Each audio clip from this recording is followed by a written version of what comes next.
একটা ব্যাগ মোজানো কিছু জিনিস পড়ে রয়েছে।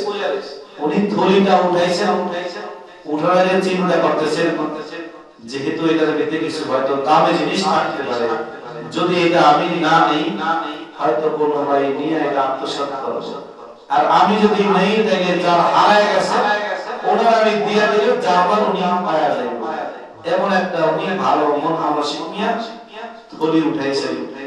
ব্যাগ খুলিয়া দেখতেছেন যে এর ভিতরে স্বর্ণের একটা সুন্দর হার দেখা যাচ্ছে, তার ভিতরে আবার 100 মণিমুক্তার দানা দিয়া এই হাতটারে আল্লাহ তাআলা এত সুন্দর তারে দেখাইতেছেন যে যার হাত তিনি আবার মণিমুক্তার দানা দিয়া হাতটারে সুন্দর করে সাজায় দিয়েছেন। তার মানে অনেক দাম। যুবক মানুষ এটা নিয়ে ঘুরতেছে আর তালাশ করতেছে এই হাত কার হারায় গেল, হাতটা তারে দিয়ে দিলেন। কারণ যুবক মানুষের দিলে ভয় আছে আল্লাহর ভয়ের কারণে যুবক হার নিয়ে আমি জিনিস হারায় গেল। ভাই আমার খুব পেরেশানি, ভাই আমার কত অভাব হচ্ছে শুনে কি যেন ভাই হারায় নাই। যুবক মানুষ এই জিনিসটা তারে দেওয়ার জন্য তিনিও দৌড়ায়। হঠাৎ এলান করতে করতে একজন মানুষ পাদ্রীওয়ালা বুজুর্গ তার সামনে হাজির হয়ে গেল। যুবক এই হাত আমার আদরের কর্ণ মেয়ের গলায় ছিল, এই মেয়েটার হাত আমি সংরক্ষণ করে হজ করতেছিলাম, আমাদের থেকে হারায় গেছে, হাতটা আমাদেরকে দিয়া দাও, তবে বিনিময়ে তোমার আমি কিছু হাদিয়া দেই, কিছু টাকা দিয়া দেই, টাকাগুলি নিয়ে নাও, তুমি তোমার জিন্দেগির সময় আরামে করে কাটাও। যুবক বলেন না আমি কিছু নিব না, আমি আপনার জিনিসটা পাইলাম আপনারে দিয়ে দিছি, এটাই আমার কাছে খুব বড় আনন্দের বিষয়। ওইদিকে যুবক কিন্তু 3 দিন যাবত খানা খায় না, তারপরে হাত আত্মসাৎ করে নাই তার ভয়ের কারণে। ঘটনা কারণে যুবক এবার সব থেকে গ্রামে যাবে, কিন্তু যুবক সেই সময় হেলিকপ্টার বিমান না থাকার কারণে যুবক মদিনার বাজার থেকে জাহাজে নদী পথে রওনা করতেছে। মহান মালিকের কত বড় কুদরত, জাহাজটা নদী পথে ডুবিয়া গেলে সকল মানুষ ছিন্ন বিচ্ছিন্ন হয়ে গেল। যুবকটা সাঁতার কাটতেছে কেমনে নিজের জীবনটারে বাঁচানো যায়।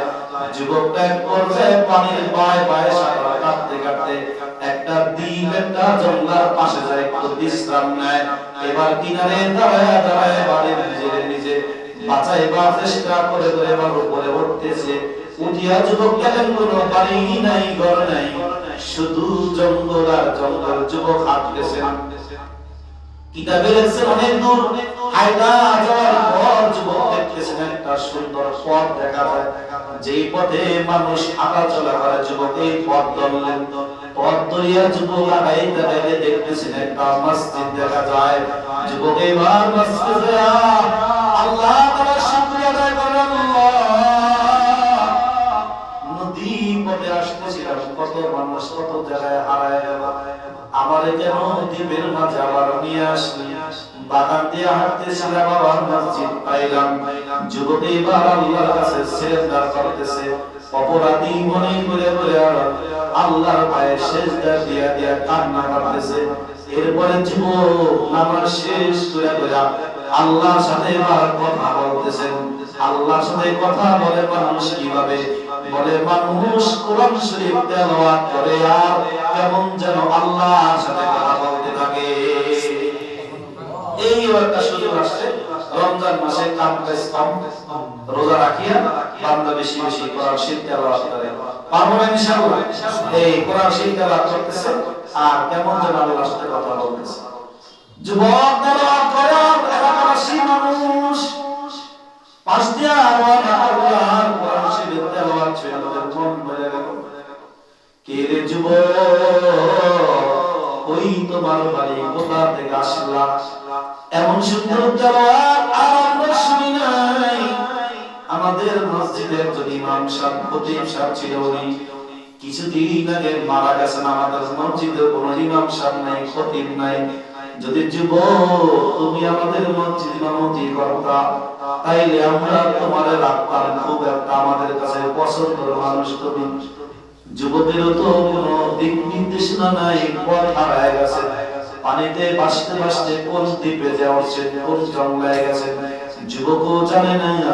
যুবক মনে করলো যদি আমি এখানে ইমামতি করি আর দীর্ঘ সময় পর আমার সময় কাটে তো আমি কোনো না কোনোভাবে আমার ঠিকানা পেয়ে যাব।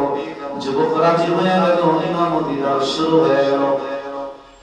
কিছুদিন যাওয়ার পর এলাকাবাসী ধারণা করেন যুবক মানুষ এখনো উনি বিবাহ শরীরে আবদ্ধ হয় নাই। লম্বা কথা এক পর্যায়ে এলাকাবাসী সিদ্ধান্ত নিল আমাদের আগে যে ইমাম সাহেব ছিলেন, সাবেক যিনি খতিব ছিলেন, উনি একজন বুজুর্গ আল্লাহওয়ালা মানুষ ছিলেন। ওনার বিবি আল্লাহওয়ালা, তাদের গর্ভে আল্লাহ একটা কন্যা সন্তান দান করেছেন। ওই কন্যা সন্তানটাও সুন্দর এবং সন্তানটাও আল্লাহওয়ালা। তাইলে যদি আমরা ইমামের সাথে ওই সাবেক ইমামের ওই সুন্দরী কন্যাটা বিবাহ দিতে পারি তাইলে তো হইতে পারে ইমামের জন্য কল্যাণ, সাবেক ইমামের মেয়ের জন্য তো ভালো একটা সময়, ভালো একটা কল্যাণ হবে। এলাকাবাসী সবাই পরামর্শ করলেন, বাসায় প্রস্তাব পাঠাইলেন। বাসা থেকে প্রস্তাবে তারা রাজি হয়ে গেল, কারণ বাবা ছিলেন একজন মেয়েও শুনিয়া খুশি হয়ে গেলেন। তার স্বামীও একজন মসজিদের ইমাম হবেন, আলেম হবেন, এটাও তার কাছে বড় একটা সৌভাগ্যের বিষয়। উনিও রাজি হয়ে গেলেন। দুইজনের ভিতরে বিবাহ এলাকাবাসী আবদ্ধ করায় দিলেন, আত্মনেতা করায় দিলেন। আর দিন শেষ হয়ে পাঁচশো রজনী শুরু হয়ে যাবে। এমনই একটা সময় ইমাম সাহেব যুবক মানুষ স্ত্রীর কাছে গেলেন, স্ত্রীর সামনে দাঁড় করাইলেন, বসলেন। যুবক স্ত্রী দিক না তাকায়া ওই সুন্দরী মেয়ের গলায় একটা হার দেখতে পাইতেছে। আর উনি হাতটার দিক তাকায়া তাকায়া উনি কি জানি মনে মনে অনুভব করতেছে, সুন্দরী মেয়েটা দেখতেছে। মেয়ে বার বলেন আফসোস, আপনি একজন মুসলিমান, গর্বের সাথে আমি আপনাকে গ্রহণ করলাম। আমার বাবার অর্থ বলি কম ছিল না, আমার স্বর্ণ কম না, সুন্দর আমি কম না, কোন মানুষ আমি বিবাহ করলাম না, ইমাম হিসাবে আমি আপনাদের বিবাহ করলাম। কিন্তু আপনি আমার দিক তাকান না, কেমন যেন আপনি আমার হারের দিক তাকাইতেছেন, আমার স্বর্ণের দিক আপনি তাকাইতেছেন। বুঝেছি আপনার বুঝি অনেক বড় লোভ, আপনি বড় অনেক বড় লোভী। যুবক ইমাম বলেন না না না, আমি লোভী না, আমি তোমার হাতটা দিক তাকায় আছি। কেন জানোনি? আমার মনে হয় হাতটা আমার খুব পরিচিত মনে হয়। হাতটা মনে হয় একদিন আমার হাত দিয়ে আমি ধরেছিলাম, কোন এক সময় মনে হয় এই হাতটা আমি মদিনার বাজারে আমি কোন এক সময় পাইছিলাম। আমার মনে হয় এই হাতটাই সেই হাত।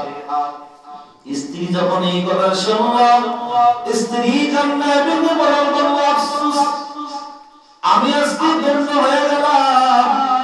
কিছুদিন আগে আমার বাবা দুনিয়া থেকে বিদায় নেওয়ার সময় কাঁদতেছেন, বলছেন মা আমার খুব কষ্ট হয়, আমি তোমার মতো সুন্দরী একটা মেয়ে জানে আমার কাছে আল্লাহ তাআলা আমানত দিয়েছে, মানে আমানতটা কার কাছে দেয়া যাবে।